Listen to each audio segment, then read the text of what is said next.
Polygamy in the certain hadith of Rasulullah where he actually advised Ali not to get married, and you explained about this previously. She asked two questions. Why would the Prophet ﷺ not advise Ali to get married to the daughter of Abu Jahl, considering that the daughter of Abu Jahl had no lineage, no connection in terms to her disbelief like Abu Jahl?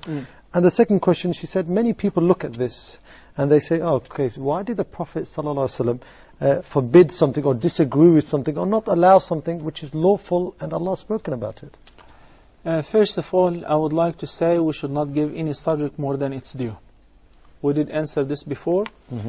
And if any person read the text which is in the Sahih and also in Sahih al-Jama', that the Prophet ﷺ was a member and he gathered the people and he gave a sermon commenting on a proposal which was given to him, that Bani Hisyam, who was Abu Jahl, of course, they went to the Prophet ﷺ asking his permission to give their daughter in marriage to Ali.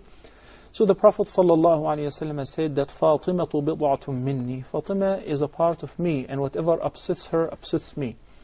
And I would like you to listen carefully and attentively to the following statement of the Prophet ﷺ, so that we should not listen to one part and ignore the rest or take things out of context or cut and paste.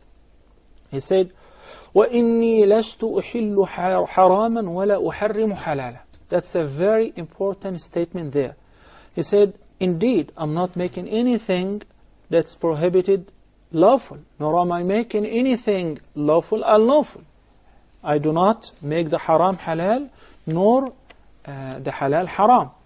But لا تجتمع بنت أبي جهل وبنت رسول الله صلى الله عليه وسلم في بيت. So this is the reason, this is the explanation why the Prophet صلى الله عليه وسلم objected to the second marriage of Ali. And Nabi صلى الله عليه وسلم made it very clear that he was afraid that Fatima would be tried with regards to her religion. إني أخشى أن تفتن في دينها. The hadith explains it all. He says, there is no way that the daughter of Abu Jahl will be in the same house with the daughter of Rasulullah sallallahu alaihi wasallam. Yes, maybe the question will be reasonable if somebody says, but Allah subhanahu wa ta'ala does not burden anyone due to the sin of another. Her father was Fir'aun, this ummah, with the fear of this ummah, and was Abu Jahl, but she has become a Muslimah. What's her sin? We stated before that amongst the reasons a woman may get married for, that her family lineage. And imagine with all the history of what her father did to the father of Fatima, to the Prophet ﷺ, life would become very difficult. Maybe it will become impossible, especially recalling the bad memories, all what Abu Jahl did to the Prophet ﷺ and his family members and the followers. For this reason, the Prophet ﷺ objected to this marriage. And he said, if he wants to marry her, be my guest, but divorce Fatima. So this hadith should never be used by any means as a reference that the Nabi ﷺ objected to plural marriages. Because number one, the Prophet ﷺ did it. Number two, many of the companions of Rasulullah ﷺ had more than one wife.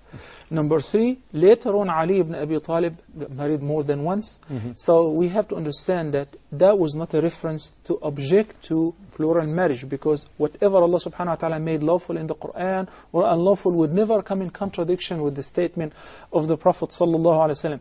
That's why I believe that the Prophet sallallahu alaihi wasallam was looking at the future, saying, إِنِّي لَسْتُ أُحِلُّ حَرَامًا وَلَا أُحَرِّمُ حَلَالًا لا تجتمع بنت رسول الله وبنت أبي جهل في بيت واحد.